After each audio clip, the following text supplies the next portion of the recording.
Hello friends, स्वागत है आप सभी का एक बार फिर से। लास्ट वीडियो में अपन ने रेनल सिस्टम से रिलेटेड जो डिजीज पोर्शन था उस पर डिस्कशन किया था।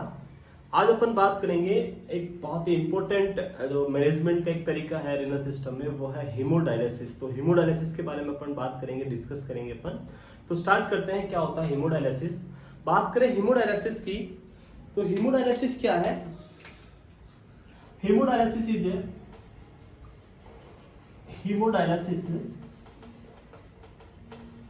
is a process of cleaning patient blood। Patient के ब्लड को क्लीन करने के प्रोसेस को हम क्या बोलते हैं? हीमोडायलिसिस। बात करें कि पेशेंट के ब्लड को क्लीन क्यों करना पड़ रहा है अपने को, तो ऐसी कंडीशन जब आपका किडनी प्रॉपर फंक्शन नहीं कर रहा है, किडनी आपका क्लीनिंग का काम नहीं कर पा रही है, तो उस कंडीशन में हमें क्या करना पड़ता है? आर्टिफिशियली क्या करना, पेशेंट के ब्लड से जो भी वेस्ट प्रोडक्ट, जो टॉक्सिन है, जितना भी एक्सेस वाटर है, उन सबको क्या करना होता है? रिमूव करना होता है। उसी प्रोसेस को हम क्या बोलते हैं? हीमोडायलिसिस। तो आर्टिफिशियली जितना भी ब्लड है उसको क्लीन करना क्या कहलाएगा? हीमोडायलिसिस। तो बात करें अपन हीमोडायलिसिस के अंदर क्या होगा, कौन कौन से मैकेनिज्म, क्या क्या प्रिंसिपल्स काम करते हैं। तो हीमोडायलिसिस वर्क ऑन 3 प्रिंसिपल। इसके कितने प्रिंसिपल काम करेंगे? Basically haemodialysis works on 3 principle, 3 principle पे काम करता है। कौन कौन से प्रिंसिपल हम बात करते हैं, वन बाय वन देखेंगे। पहला principle diffusion, second osmosis and third ultra filtration. 3 principle जिसपे ये काम करता है। पहला आपका ऑस्मोसिस, दूसरा आपका डिफ्यूजन एंड थर्ड है अल्ट्रा फिल्ट्रेशन। देखते हैं क्या क्या होता है, डिफ्यूजन क्या होता है, ऑस्मोसिस क्या होता है एंड अल्ट्रा फिल्ट्रेशन में क्या होता है। तो बात करते हैं अपन सबसे पहले डिफ्यूजन के बारे में। वेरी सिंपल, डिफ्यूजन क्या होता है? डिफ्यूजन इज ए प्रोसेस या मूवमेंट, इस टाइप ऑफ क्या है? मूवमेंट है, टाइप ऑफ मूवमेंट। डिफ्यूजन क्या है? फॉर एग्जाम्पल, जैसे आपके पास 2 कंटेनर है और बीच में आपने क्या कर रखा है? एक सेमी परमेबल मेम्ब्रेन आपने ऐसे लगा रखी है। सेमी परमेबल मेम्ब्रेन का मीनिंग होता है ऐसी मेम्ब्रेन जो जब भी फ्लूइड की ऑस्मोलिटी चेंजेस होती है तो मूवमेंट, फ्लूइड के मूवमेंट को अलाउ करती है। उस मेम्ब्रेन को हम बोलते हैं सेमी परमेबल, यानी वो जब रिक्वायर्ड है तभी मूवमेंट कराती है, जब नहीं है तो मूवमेंट नहीं करवाती है। तो ये 2 कंटेनर है, कंटेनर ए और कंटेनर बी। कंटेनर ए के अंदर और बी के अंदर दोनों में क्या किया हुआ है? वाटर फिल्डेड है। यहाँ पे दोनों में क्या है? पानी भरा हुआ है। पानी भरा हुआ है दोनों में। ये ब्लू किसको इंडिकेट कर रहा है? H2O को। और अब अपन ने क्या किया, इस कंटेनर बी के अंदर मैंने क्या किया? सोल्ट ऐड कर दिया, नमक। यहां आपने क्या ऐड कर दिया? सोल्ट ऐड कर दिया। ये ग्रीन किसको इंडिकेट कर रहा है? सोल्ट को इंडिकेट कर रहा है। जब दोनों कंटेनर के अंदर से पानी भरा था तो दोनों की ऑस्मोलिटी सेम थी, लेकिन जैसे ही कंटेनर बी में मैंने सोल्ट ऐड किया, सोल्ट वाटर के अंदर मिक्स हुआ और जो दूसरा कंटेनर बी है उसकी ऑस्मोलिटी क्या हो गई? इंक्रीज हो गई। इंक्रीज क्यों हुई? क्योंकि उसमें क्या ऐड हो गया? सोल्ट ऐड हो गया। इन दोनों को, वाटर और जो सोल्ट है, इन दोनों को हम जो अलग अलग नाम से जानते हैं वो नाम है कि वाटर को अपन हमेशा याद रखेंगे, इसको अपन क्या बोलते हैं? जो लिक्विड फॉर्म में होगा वो कहलाता है सोलवेंट। वाटर क्या कहलाएगा? सोलवेंट। और जो सोल्ट है या जो ठोस हार्ड मटेरियल है इसको अपन बोलते हैं सोल्यूट। याद रखना है, सॉल्वेंट क्या होगा? जो लिक्विड फॉर्म है, और सोलवेंट क्या होगा? जो हार्ड है, जो सॉल्वेंट के अंदर जाके मिक्स होगा। जो पानी में जाके मिक्स हो रहा है नमक, तो पानी सॉल्वेंट और नमक आपका सोल्यूट। डिफ्यूजन में क्या होगा? जो कंटेनर ए की ऑस्मोलिटी कम है और जो बी की ज्यादा है, इन दोनों को इक्वल करने के लिए जो सोल्ट है, किसका मूवमेंट होगा यहां पे याद रखना है। सोल्ट जो है वो किधर मूव करेगा? अपनी हायर कंसंट्रेशन से लोअर कंसंट्रेशन की तरफ। सोल्ट इधर ज्यादा है, इधर कम है, तो ये सोल्ट क्या होगा? इस कंटेनर में आ जाएगा। यहाँ पे ध्यान रखना है, वाटर का मूवमेंट नहीं हुआ है, मूवमेंट किसका हुआ है? सोल्ट का हुआ है। इसको अपन एक्टिवली होगा ये। तो सोल्ट का हायर टू लोअर मूवमेंट हुआ, या इसको मैं बोल सकता हूं कि सोल्यूट का higher concentration to lower concentration की तरफ मूव करना क्या कहलाता है? डिफ्यूजन। Very simple. डिफ्यूजन क्या है? मूवमेंट ऑफ सोल्यूट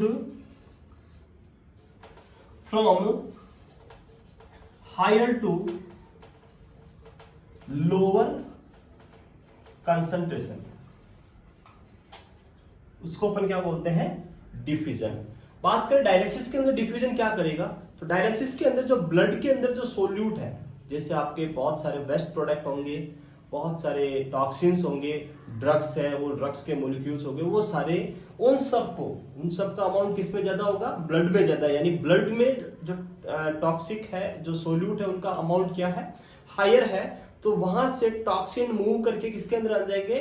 जो डायलिसिस के अंदर फ्लूइड प्रेजेंट होगा उसमें आ जाएंगे। तो हायर टू लोअर मूवमेंट किस में थ्रू हो रहा है? डिफ्यूजन के थ्रू। तो डायलिसिस के अंदर किसका डिफ्यूजन के थ्रू किसका क्लियरेंस होगा?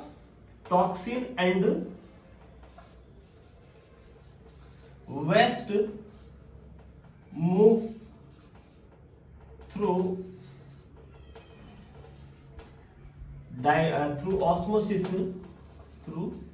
osmosis during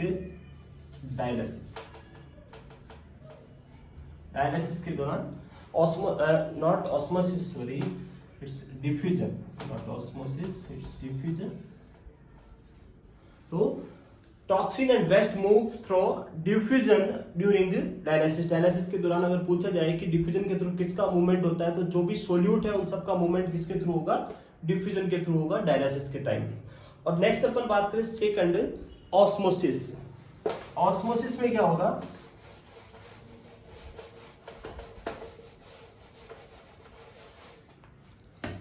जो सेकंड है वो है ऑस्मोसिस। ऑस्मोसिस में क्या होगा? सेम सिमिलर दोनों कंटेनर ए और कंटेनर बी, ये कंटेनर ए, कंटेनर बी, दोनों में पानी भरा था। इसके अंदर अपन ने क्या ऐड किया था? सोल्ट ऐड किया था।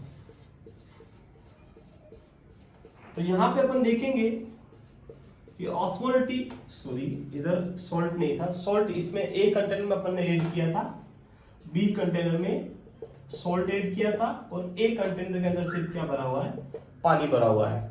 तो यहां पे अपन देखें तो इस कंटेनर के अंदर ऑस्मोलिटी क्या है? बी में ज्यादा है और ए में ऑस्मोलिटी कम है। यानी इस ए कंटेनर में जो सोल्यूट है उसका अमाउंट कम है कंपेयर टू सॉल्वेंट, और बी कंटेनर में जो सोल्यूट है उसका अमाउंट ज्यादा है कंपेयर टू ए कंटेनर।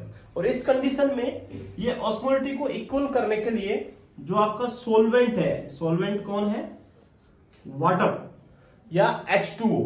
जो H2O है वो क्या करेगा? कंटेनर ए से कंटेनर बी की तरफ क्या होगा? मूवमेंट होगा, और इसी कंडीशन को अपन क्या बोलते हैं? ऑस्मोसिस। तो ऑस्मोसिस क्या है? Movement of solvent from higher to lower concentration is known as osmosis. तो याद रखना, ये movement of solvent from higher to lower concentration, तो इसको अपन क्या बोलेंगे? ऑस्मोसिस। बात करें ऑस्मोसिस के थ्रू जो आपका डायलिसिस है उसके दौरान किसका क्लियरेंस होगा, या कौन एक्सेस टू कौन? तो यहां पे कौन क्लियर होगा? Excess water remove through osmosis. Diffusion के थ्रू जितने भी टॉक्सिन्स और जो वेस्ट प्रोडक्ट थे वो सारे डिफ्यूजन के थ्रू, और जो वाटर होगा, एक्सेस वाटर, वो किसके थ्रू हो जाएगा? ऑस्मोसिस के थ्रू आपका बाहर निकाल दिया जाएगा। और नेक्स्ट जो थर्ड प्रोसेस है वो है अल्ट्राफिल्ट्रेशन, जो आप जानते ही हैं। अल्ट्राफिल्ट्रेशन क्या है? प्रेशर के बेस्ड है कि हायर प्रेशर से लोअर प्रेशर की तरफ मूवमेंट होना क्या कहलाता है? अल्ट्राफिल्ट्रेशन। तो थर्ड जो है वो क्या है? Ultra filtration. अल्ट्राफिल्ट्रेशन क्या है? Movement of fluid from high to low pressure, और इसके थ्रू भी क्या होगा, वाटर जो है आपका, वाटर जो है वो हायर प्रेशर से लोअर, यानी किडनी के अंदर जो बॉडी के अंदर एक्सेस वाटर है वो सारा डायलिसिस मशीन के थ्रू बाहर निकल जाएगा, डायलाइजर के थ्रू। तो अल्ट्रा फिल्ट्रेशन भी वाटर को क्लीन करता है, ऑस्मोसिस भी वाटर को बाहर निकालता है, और जो आपका डिफ्यूजन है वो जितने भी टॉक्सिन्स और जो वेस्ट प्रोडक्ट है उनको निकालने का काम कौन करता है, डिफ्यूजन के थ्रू आपके निकलेंगे। तो ये तीन प्रिंसिपल्स जिस पे आपका डायलिसिस काम करता है, diffusion, osmosis and ultra filtration. अब अपन बात करते हैं कि डायलिसिस मशीन में क्या ऐसी स्ट्रक्चर्स होती है, क्या क्या स्ट्रक्चर्स पाई जाती है। तो बात करें डायलिसिस मशीन की, सिंपल सा याद रखना है, जैसे ये आपका पेशेंट का पाम या हैंड है जिसके थ्रू हम ब्लड को क्या करेंगे, बाहर रिमूव करेंगे।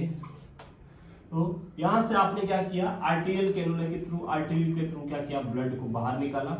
ये ब्लड किसके अंदर लेके आया, एक यहाँ पे ये डायलिसिस मशीन है जिसके अंदर एक चेंबर होता है जिसको अपन बोलते हैं डायलाइजर। ये क्या है, डायलाइजर, डायलाइजर, या इसको अपन बोल सकते हैं आर्टिफिशियल किडनी, या इसको अपन बोलते हैं आर्टिफिशियल किडनी। तो कभी क्वेश्चन आ जाए कि आर्टिफिशियल किडनी किसको बोलते, तो डायलाइजर को हम क्या बोलते हैं, आर्टिफिशियल किडनी। या डायलाइजर से जो फ्लूइड है वो किधर होगा, यहाँ से बाहर आएगा, ऊपर जाएगा। यहाँ पे एक चेंबर होता है जिसके थ्रू अगर कोई क्लॉट या किसी टाइप का कोई एयर प्रेजेंट है तो वो क्या हो जाएगी, इस पे ट्रैप हो जाएगी। तो ये ट्रैपिंग के लिए, और फिर ये फ्लूइड यहाँ से मूव करेगा, वापस क्या होगा, पेशेंट के अंदर। तो ये होता है एक सिंपल सी स्ट्रक्चर डायलिसिस मशीन का। डायलिसिस के थ्रू अपन क्या होता है, अब इसके अंदर इस डायलाइजर जो है वो सबसे इंपॉर्टेंट है, आर्टिफिशियल किडनी, मतलब सारा जो फिल्ट्रेशन हो रहा है वो इसी के अंदर हो रहा है। तो डायलाइजर की स्ट्रक्चर्स कैसी होती है वो हम देखते हैं।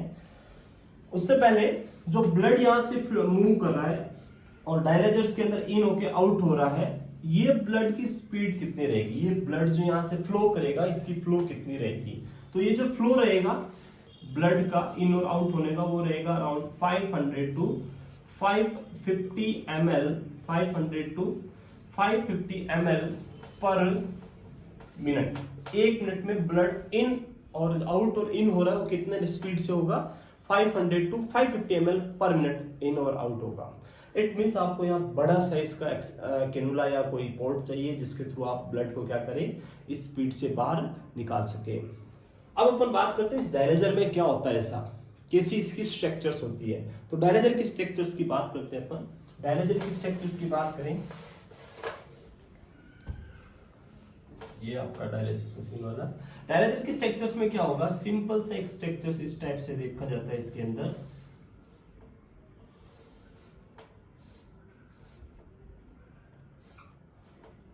इस टाइप का एक चेंबर होता है, इसके अंदर दो इस टाइप से दीवार, ऊपर से ओपनिंग, नीचे से ओपनिंग, और दो ओपनिंग इधर से।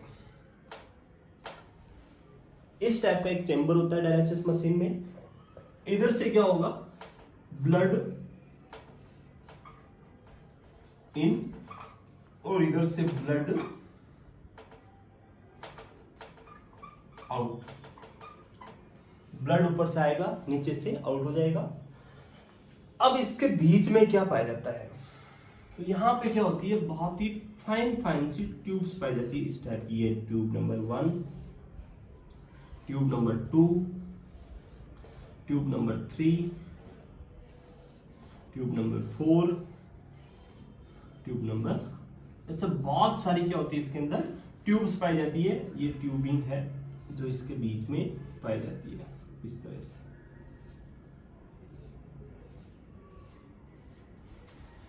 इन ट्यूब के अंदर क्या होता है, यहाँ पे पोर्स पाए जाते हैं। इधर क्या होते हैं, यहाँ पे ऐसे छेद पाए जाते हैं। इनके अंदर क्या पाए जाएंगे, ऐसे छेद पाए जाएंगे, पोर्स पाए जाते हैं इनमें। और ऐसे बहुत सारे मल्टीपल इनमें क्या पाए जाते हैं, पोर्स पाए जाते हैं। अब क्या होगा, ब्लड जो ऊपर से आया है वो ब्लड इसके अंदर जाएगा, इन होगा, और इधर से आउट हो जाएगा। ब्लड यहां से इन हो रहा है इसमें से, ये जो ब्लड है इसको मैं रेड से इंडिकेट कर रहा हूँ, तो ब्लड इसके अंदर इस तरह से इन अंदर जा रहा है ब्लड यहाँ से इन ट्यूबल्स के अंदर, और जो ये अदर स्पेस बचा है इनके बीच में जो स्पेस प्रेजेंट है उसके लिए क्या होता है, यहां से एक फ्लूइड इन होता है, इधर से क्या होगा एक फ्लूइड इन होगा और इधर से एक फ्लूइड क्या होगा आउट होगा। और ये जो फ्लूइड होता है जो डायलिसिस मशीन में अपन फ्लूइड यूज करते हैं वही है, इस फ्लूइड को अपन बोलते हैं डायलिसिट, इसको अपन क्या बोलते हैं डायलिसिट फ्लूइड। डायलिसिट फ्लूइड यहां से इन हो रहा है और इधर से डायलिसिट फ्लूइड आउट हो रहा है। ये फ्लूइड क्या होगा, यहां से इन होगा और ये कहां प्रेजेंट रहेगा, इन ट्यूब के चारों तरफ। कहां प्रेजेंट रहेगा, इन ट्यूब के बाहर की साइड में क्या रहेगा, ये फ्लूइड प्रेजेंट रहेगा।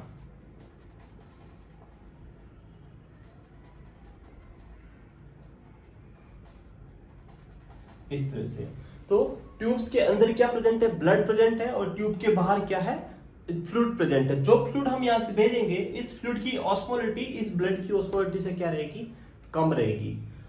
इस ब्लड के अंदर जितने सोल्यूट प्रेजेंट है उसके कंपेयर में इस डायलिसिट फ्लूइड के अंदर जो सोल्यूट होंगे उनका अमाउंट बहुत कम होगा। और तीसरी चीज, इस चेंबर के अंदर जो प्रेशर होगा वो पेशेंट के प्रेशर से बहुत ही कम प्रेशर रहेगा। तो यहाँ पे ऑस्मोसिस भी होगा, डिफ्यूजन भी होगा और आपका अल्ट्राफिल्ट्रेशन भी होगा, और उसके थ्रू जितना भी वेस्ट है वो सारा कलेक्ट होके इस डायलिसिट फ्लूइड में आ जाएगा और सारा अपन क्या करेंगे बाहर कलेक्ट कर लेंगे।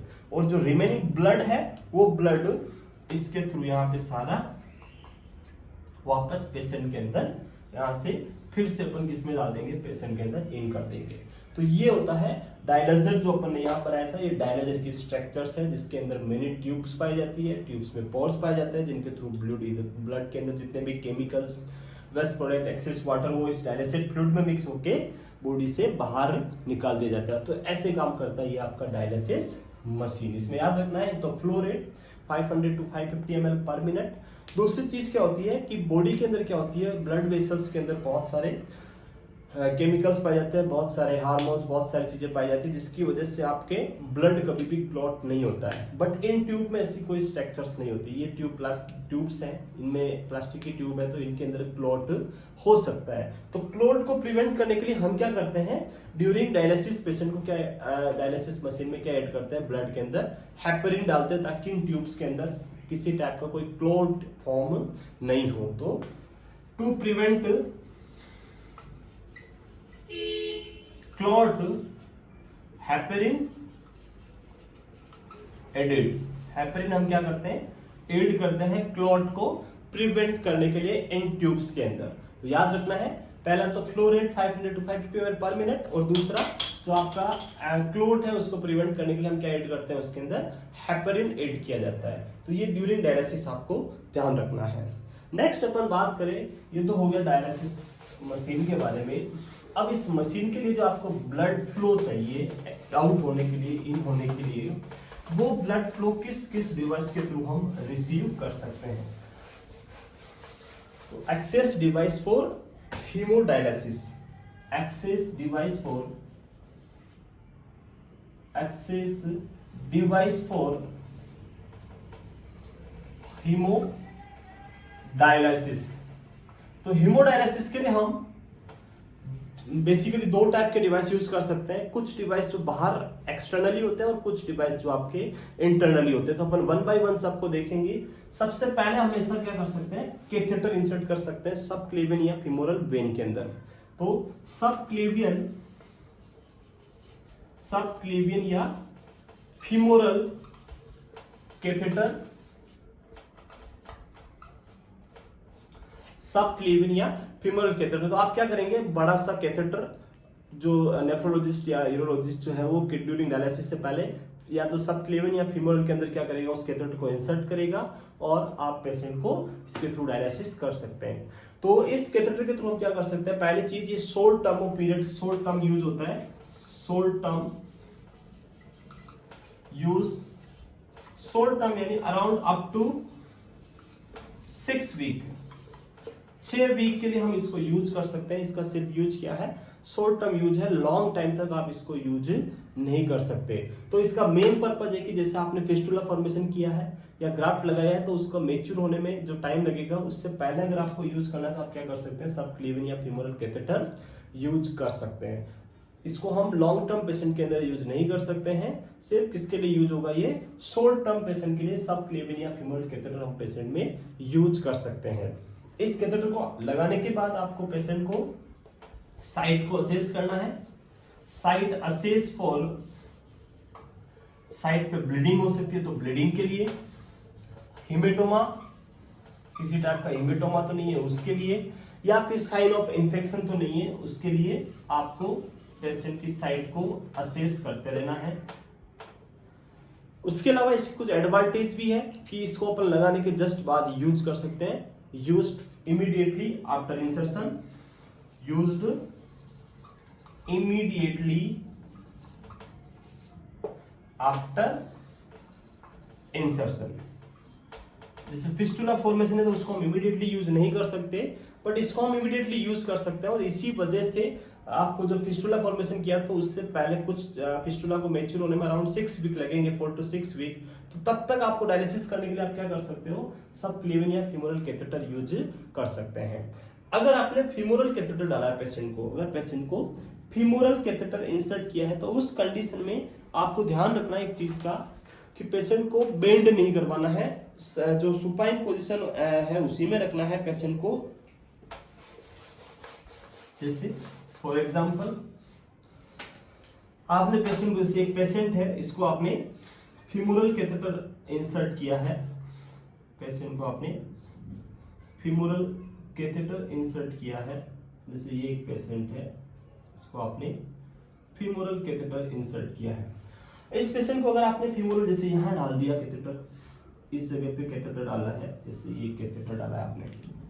अब आपने इसको पेशेंट को ड्यूरिंग पोजिशनिंग सुपाइन की जगह आपने क्या दे दिया, हाई फॉलर या सिटिंग पोजीशन या लीन फॉरवर्ड आगे की तरफ पोजीशन दे दिया।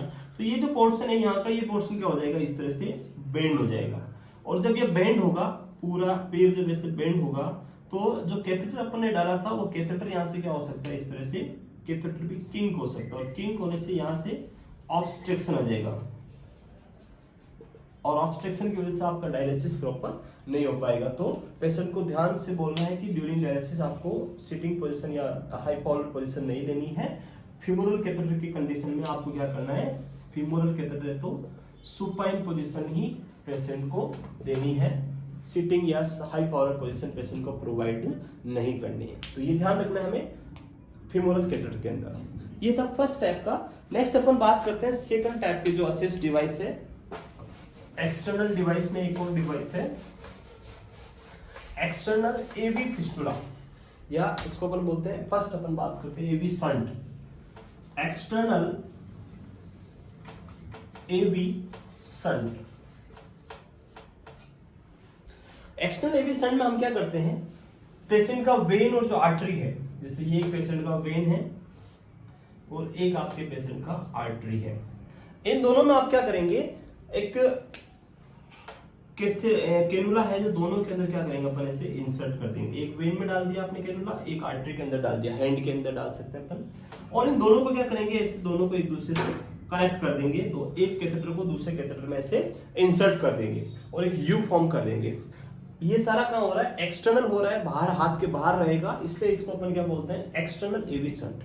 इसमें क्या होगा, एक आर्टरी और वेन के अंदर दोनों में एक एक कैनुला डालेंगे और दोनों को एक दूसरे से कनेक्ट कर देंगे, इसको बोलते हैं एक्सटर्नल एवी शंट। तो इसके अंदर क्या होगा, in this surgically two cannula inserted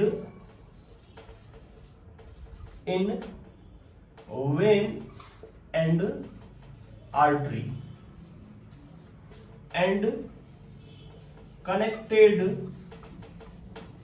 to each other in U shape। क्या करेंगे अपन, दोनों के अंदर एक एक कैनुला डालेंगे, एक वेन में एक आर्टरी में, दोनों को एक दूसरे से यू शेप में कनेक्ट कर देंगे। तो इस कंडीशन को अपन बोलते हैं, ये क्या कहलाएगा आपका एक्सटर्नल एवी शंट। याद रखना है, सिंपल सा है। बस इसमें प्रॉब्लम क्या है कि आपके बाहर रहेगा, हाथ के बाहर रहेगा, तो उसके ऊपर आपको ड्रेसिंग करनी पड़ेगी, ये कभी भी डिस्कनेक्ट हो सकता है। तो वो सारी चीज, तो अपने इसके एडवांटेज और डिसएडवांटेज की बात करते हैं। बात करें इसके एडवांटेज और डिसएडवांटेज।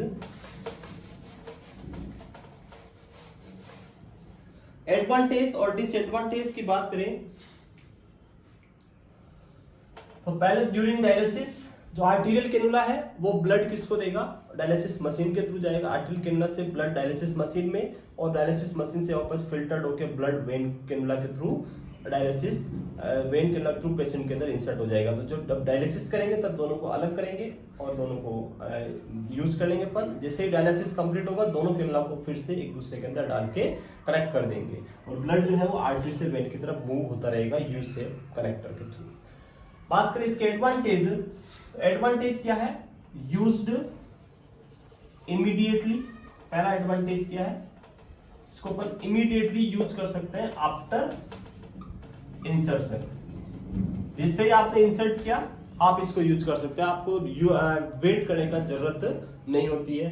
दूसरा क्या इसका एडवांटेज है, नीडल पंक्चर की जरूरत नहीं होती है, नो नीडल पंक्चर। किसी भी टाइप का नीडल पंक्चर आपको रिक्वायर्ड नहीं होता है, पेशेंट को नीडल पंक्चर बार बार नहीं करना पड़ता है। तो नीडल पंक्चर की जरूरत नहीं पड़ेगी आपको, और किसी भी टाइप का कोई भी वेट करने की जरूरत आपको नहीं होगी। डिसएडवांटेज, डिसएडवांटेज क्या होगा इसमें, डिसएडवांटेज की बात करें तो पहला ये भी जो बाहर की तरफ होता है तो चांस ऑफ इन्फेक्शन हो सकता है, पेशेंट को ब्लीडिंग हो सकता है। और दूसरा बड़ा जो प्रॉब्लम है वो है कि ये क्या हो सकता है, एक दूसरे से डिस्कनेक्ट हो सकता है। तो डिसएडवांटेज क्या है इसमें, डिसएडवांटेज डिसकनेक्शन हो सकता है, डिसकनेक्शन, डिसकनेक्शन होने से क्या हो सकता है, पेशेंट को ब्लीडिंग हो सकता है, पेशेंट को क्या हो सकता है, इन्फेक्शन हो सकता है। तो ये सारे इस कैनुला के साथ में आपको देखने को मिल सकता है। तो ये तो है एक्सटर्नल एवी शंट। नेक्स्ट अपन बात करें इंटरनल एवी शंट। इंटरनल एवी शंट की बात करें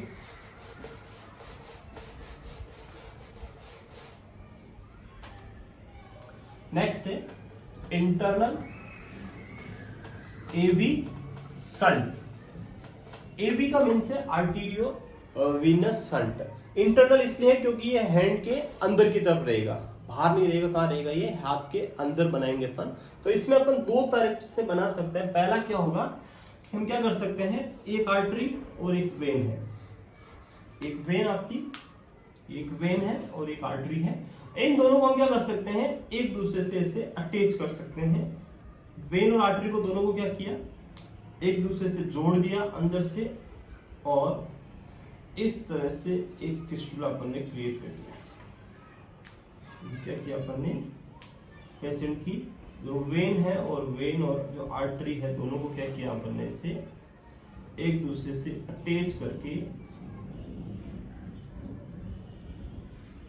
ऐसे एक फिस्टुला को, ये दोनों वेन और आर्टरी को अटैच कर दिया, ऐसे इधर भी अटैच कर दिए और फिर से आगे ये अलग अलग है तो ऐसे। और यहाँ पे अपन ने दोनों क्या कर दिया, फिस्टुला क्रिएट कर दिया।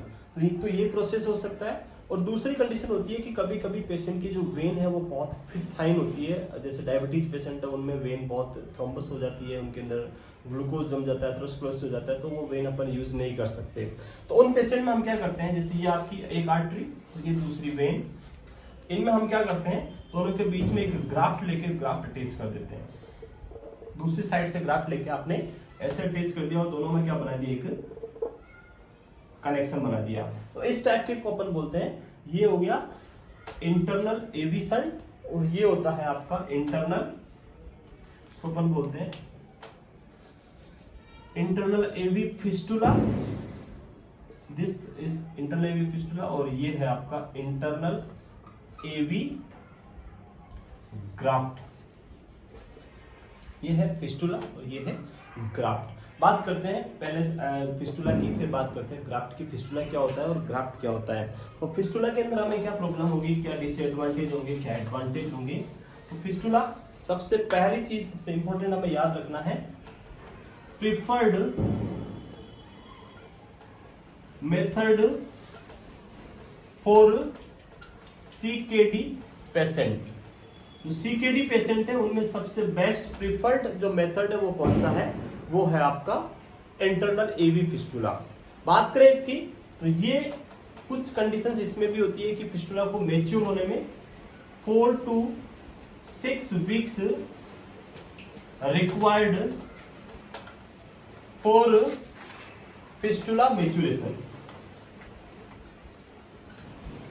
फिस्टुला मैच्योरेशन, मैच्योर होने के लिए फिस्टुला को कितना टाइम चाहिए, अराउंड 4 to 6 वीक लगेंगे। तो 4 to 6 वीक तक आपको क्या करना पड़ेगा, जो फिमोरल वेन या आपका सबक्लेवियन वेन कैथेटर था उसके थ्रू हमें क्या करना पड़ेगा, डायलिसिस करना पड़ेगा। तो 4 to 6 वीक तक हमें वेट करना पड़ेगा। यहाँ पे एक एक्सरसाइज है, इसको अपन बोलते हैं ball squeezing exercise. Ball squeezing exercise, ball squeezing exercise अपन क्या करेंगे, पेशेंट को बॉल आती है, वो हैंड में जिस हाथ में फिस्टुला बनाया उसमें दे देंगे, तो उससे कंप्रेस करेगा, उसके इजीली क्या होगा, फिस्टुला मैच्योर होने में जल्दी होगा।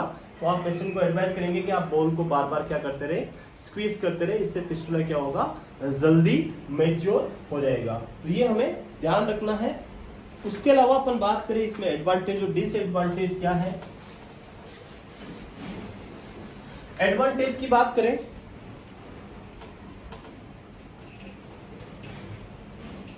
एडवांटेज की बात करें इस कंडीशन में, तो एडवांटेज रहेगा कि पेशेंट को ब्लीडिंग होने के चांसेस कम रहेंगे क्योंकि इंटरनली है। Chance of bleeding decrease, chance of bleeding, infection, ये सब क्या रहेंगे, पेशेंट को कम रहेंगे। ब्लीडिंग नहीं होगा, पेशेंट को इन्फेक्शन नहीं होगा। उसके अलावा नेक्स्ट अपन बात करें कि इसको अपन लंबे टाइम तक, लॉन्ग टाइम तक, इंफिनिटली अनंत कितनी भी बार आप इसको यूज कर सकते हो, कोई इसके लिए ड्यूरेशन फिक्स नहीं है। तो यूज फॉर इनडेफिनेट टाइम, कितने भी टाइम के लिए अपन इसको यूज कर सकते हैं, कोई फिक्स ड्यूरेशन आपका इसके लिए नहीं है। तो यहाँ पे ब्लीडिंग हो सकता है, decrease chance of bleeding and infection. उसके अलावा इसको लंबे टाइम तक अपन यूज कर सकते हैं। उसके अलावा पेशेंट को जो फिस्टुला अपन ने क्रिएट किया वो अंदर की तरफ है, इसलिए उसको हैंड के अंदर मूवमेंट करने के भी किसी टाइप की कोई प्रॉब्लम नहीं होगी। तो free from movement, free from movement, यहाँ पे मूवमेंट के अंदर भी किसी टाइप की कोई प्रॉब्लम नहीं रहेगी। पेशेंट इजीली क्या कर सकता है, मूवमेंट कर सकता है। उसके अलावा अगर आपने एक्सटर्नल फिस्टुला बनाया है तो वहां पे आपको बार बार क्या करनी पड़ेगी, ड्रेसिंग करनी पड़ेगी, और वो पर्सन थोड़ा साइकोलॉजिकली क्या लगेगा, थोड़ा अनइजीनेस लगेगा, थोड़ा उसको डिस्टर्बेंस लगेगा। तो जब फिस्टुला मेच्योर हो जाएगा तो उसके बाद आपको किसी टाइप की कोई ड्रेसिंग करने की रिक्वायर्ड भी नहीं होती। तो no dressing required after maturation. तो ये सारे क्या है इसके एडवांटेज। नेक्स्ट अपन बात करें इसके डिसएडवांटेज क्या है। Disadvantage of internal fistula. तो पहला डिसएडवांटेज है कि हम इसको इमीडिएटली यूज नहीं कर सकते। बहुत बड़ी प्रॉब्लम क्या है, कैन नॉट यूज इमीडिएटली, तुरंत हम इसको यूज नहीं कर सकते।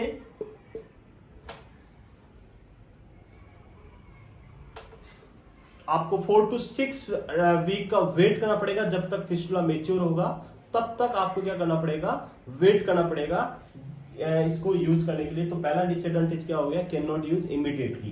दूसरा क्या है कि जो फिस्टुला बनाया उसमें आपको बार बार क्या करना पड़ेगा, नीडल पंक्चर करना पड़ेगा। पेशेंट को पेन होगा तो नीडल पंक्चर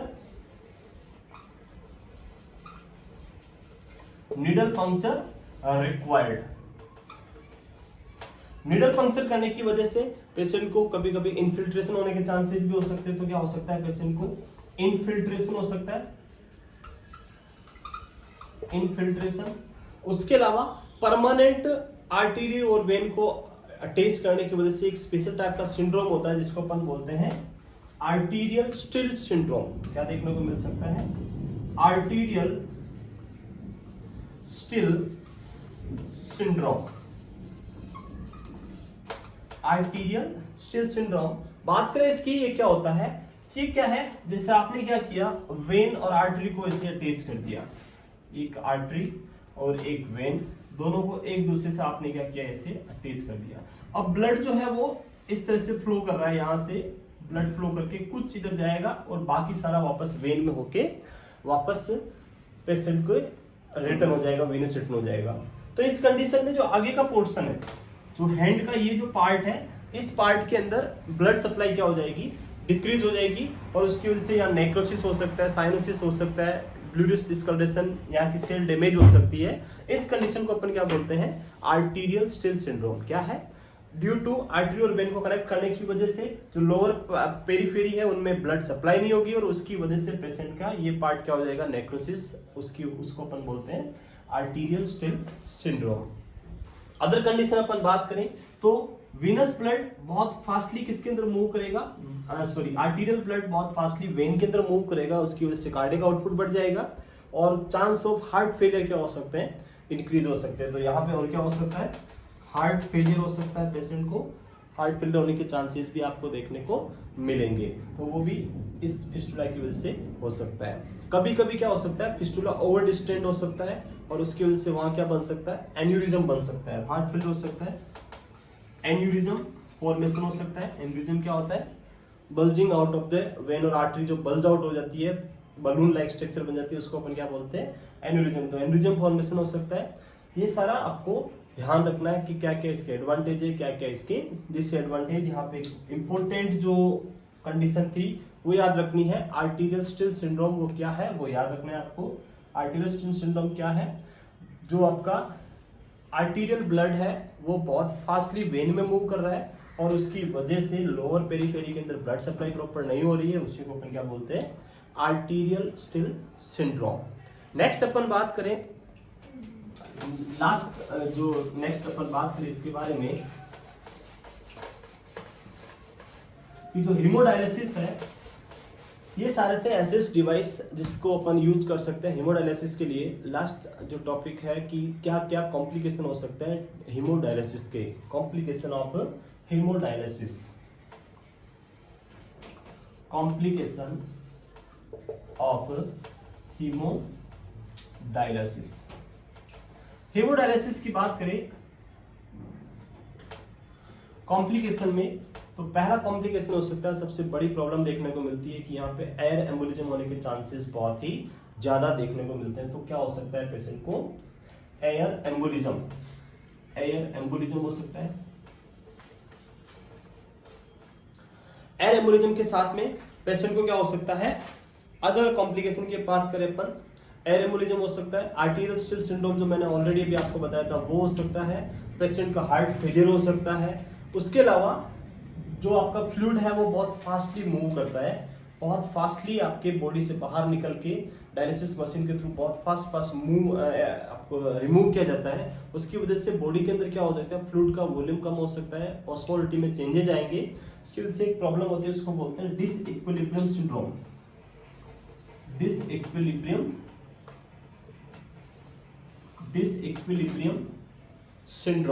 डिसइक्विलिब्रियम सिंड्रोम आपको देखने को मिल सकता है। तो उसके बारे में डिसइक्विलिब्रियम सिंड्रोम क्या है, जब अपन डायलिसिस करेंगे तो उस टाइम क्या होगा, फ्लूइड बहुत फास्टली आपकी बॉडी से बाहर निकलेगा, और उसकी वजह से वॉल्यूम कम हो जाएगा, ऑस्मोलिटी में सडनली चेंजेज आएगा, और उसकी वजह से जो आपका सेरिब्रल फ्लूइड है, ऊपर का फ्लूइड है, वो सारा आपका एक्स्ट्रा सेलुलर में मूव करने की कोशिश करेगा, उसके इंट्रा सेलुलर मूव करेगा, ब्लड के अंदर मूव करेगा। तो उसकी वजह से जो वेरियस टाइप के पेशेंट को हेडेक हो सकता है, नोजिया, वोमिटिंग हो सकता है, उसको अपन क्या बोलते हैं, डिसइक्विलिब्रियम सिंड्रोम आपको देखने को मिल सकता है। उसके अलावा पेशेंट को ब्लड लॉस होने की वजह से एनीमिया हो सकता है। पेशेंट को क्या हो सकता है, स्ट्रेस अल्सर, गैस्ट्रिक अल्सर हो सकता है, गैस्ट्रिक अल्सर, या जिसको अपन बोलेंगे ड्यू टू स्ट्रेस होगा, इसलिए इसको अपन बोलते हैं स्ट्रेस अल्सर। पेशेंट जितना ज्यादा स्ट्रेस लेगा, क्योंकि पेशेंट को डिजीज है, डायलिसिस हो रहा है, बहुत सारी मेडिसिन चल रही है, तो वो स्ट्रेस लेगा, और स्ट्रेस लेने से उसको गैस्ट्रिक अल्सर हो सकता है, उसको अपन बोलते हैं स्ट्रेस अल्सर। स्ट्रेस लेगा तो ज्यादा एसिड सीक्रेट होगा, और पेशेंट को क्या हो सकता है, स्ट्रेस अल्सर होने के चांसेस भी आपको देखने को मिलेंगे। उसके अलावा नोजिया, वोमिटिंग कॉमन कॉम्प्लिकेशन है, वो आपको देखने को इसके साथ मिल सकते हैं। तो ये सब था हीमोडायलिसिस के बारे में। जिसके अंदर अपन ने वेरियस टाइप के जो इसके असेस डिवाइस थे उनके बारे में अपन ने बात किया। लास्ट जो एक इम्पोर्टेंट नर्स की रेस्पॉन्सिबिलिटी के अंदर अपन बात करें कि एज ए नर्स आपको क्या क्या ध्यान रखना होता है, क्या क्या चीजें हमें फॉलो करनी होती है। तो नर्सिंग रेस्पॉन्सिबिलिटी में कुछ चीजें हैं जो हमें बहुत ही इंपॉर्टेंटली जो पेशेंट है हेमोडायलिसिस के लिए उसके साथ ध्यान रखना है। जैसे पहला vital monitoring, nurse responsibility. Nurse responsibility में हमें क्या करना है, पहला वाइटल मॉनिटरिंग, उसके साथ में फ्लूइड को भी मॉनिटर करना है। उसके अलावा जो पेशेंट को आपने असेस डिवाइस लगाया, जैसे आपने फिस्टुला फॉर्मेशन किया है, तो उस कंडीशन में हमें फिस्टुला को continuously before insertion, needle insert करने से पहले आपको क्या करना है, थ्रिल और जो एक स्पेशल टाइप की जो ब्रूट साउंड होती है उसके लिए आपको क्या करना है, असेस करना है। Assess fistula for thrill and brute sound. ये क्वेश्चन बहुत ही इंपॉर्टेंट है जो एग्जाम में बार बार पूछा जाता है कि ये थ्रिल और ब्रूट क्या है। तो थ्रिल का मतलब है जब आप फिस्टुला के ऊपर फिंगर टच करके उसको पाल्पेट करेंगे तो वहां पे आपको वाइब्रेशन टाइप फील होगा, उसको अपन बोलते हैं थ्रिल। और अगर आप स्टेथोस्कोप के थ्रू उसको ऑस्कल्टेट करेंगे वहां पे स्टेथोस्कोप लगा के, तो वहां पे आपको एक स्पेशल टाइप की साउंड सुनाई देगी, उसको अपन क्या बोलते हैं, ब्रूट साउंड। तो ये थ्रिल एंड ब्रूट साउंड अगर प्रेजेंट है इट मींस आपका फिस्टुला क्या है, प्रॉपर वर्किंग है। अगर ये एब्सेंट है तो आपका फिस्टुला प्रॉपर वर्किंग नहीं है। तो फिस्टुला को हमें असेस करना है थ्रिल एंड ब्रूट के लिए। उसके अलावा फिस्टुला वाले हैंड पे, जिस हैंड पे आपने फिस्टुला क्रिएट किया है उस हैंड पे कभी भी नीडल पंक्चर नहीं करना है, उसके ऊपर बीपी मॉनिटरिंग नहीं करना है। तो do not puncture and BP assessment in fistula hand. Puncture क्यों नहीं करना है, क्योंकि उस हैंड के अंदर जो आर्टीरियल ब्लड है वो वेन के अंदर बहुत फास्टली मूव कर रहा है। डायरेक्टली अपन ने फिस्टुला क्रिएट किया, अगर आपने वेन को पंक्चर किया तो वहां पे बहुत प्रेशर के थ्रू ब्लड आएगा और बहुत सारा ब्लीडिंग हो सकता है, अदर कॉम्प्लिकेशन आ सकता है और आपका फिस्टुला खराब हो सकता है, रप्चर हो सकता है, काम नहीं करेगा। तो उसकी वजह से पंक्चर नहीं करना है। और बीपी क्यों नहीं करनी है, क्योंकि वहां पे वेन के अंदर प्रेशर क्या रहेगा, हाई रहेगा कंपेयर टू अदर हैंड या अदर पेरीफेरी के अंदर जो वेन है उसका प्रेशर, और जो फिस्टुला वाली वेन है उसका प्रेशर नॉर्मल नहीं रहेगा। मे बी फिस्टुला रप्चर हो सकता है, आप इसी बीपी ऐसे अपैरेटस को इन्फ्लेट करेंगे उसकी वजह से। तो वो सारी चीज में हमें ध्यान रखते हुए फिस्टुला वाला हैंड पे हमें कभी भी बीपी असेसमेंट एंड पंक्चर नहीं करना है। उसके अलावा नेक्स्ट आपको उस फिस्टुला को, पेशेंट को इन्फेक्शंस, ब्लीडिंग उन सब के लिए असेस करते रहना है कंटिन्यूसली। तो यहाँ पे एक इंपॉर्टेंट जो क्वेश्चन था कि ब्रूट एंड थ्रिल साउंड आपको हमेशा बिफोर पंक्चरिंग सुननी है कि फिस्टुला वर्किंग है या नहीं है। उसके अलावा अगर किसी भी टाइप का कोई भी कैथेटर आपने इंसर्ट किया है फॉर हीमोडायलिसिस तो उसको सिर्फ हीमोडायलिसिस के लिए ही यूज करना है, अदर किसी पर्पज के लिए उसको यूज नहीं करना होता है, क्योंकि उस डिवाइस का जो ओपनिंग होती है बहुत वाइड होती है और वाइड ओपनिंग की वजह से वहां से बहुत सारा ब्लड लीक हो सकता है। तो हमें हीमोडायलिसिस कैथेटर को सिर्फ डायलिसिस के लिए ही यूज करना है, अदर किसी पर्पस के लिए यूज नहीं करना है। तो ये था सारा हीमोडायलिसिस के बारे में। इसके बाद एक और इसका इंपॉर्टेंट टॉपिक है वो है पेरिटोनियल डायलिसिस, तो उसको हम नेक्स्ट टॉपिक में कंटिन्यू करेंगे। नेक्स्ट जो पेरिटोनियल डायलिसिस को हम कल कंटिन्यू करेंगे। तो यहाँ तक अगर आपको कोई भी डाउट है तो आप कमेंट में कमेंट करें। किसी भी टाइप का कोई भी डाउट है तो आप कमेंट बॉक्स में जाके कमेंट कर सकते हैं। वीडियो को ज़्यादा से ज़्यादा शेयर करें, चैनल को लाइक करें, सब्सक्राइब करें।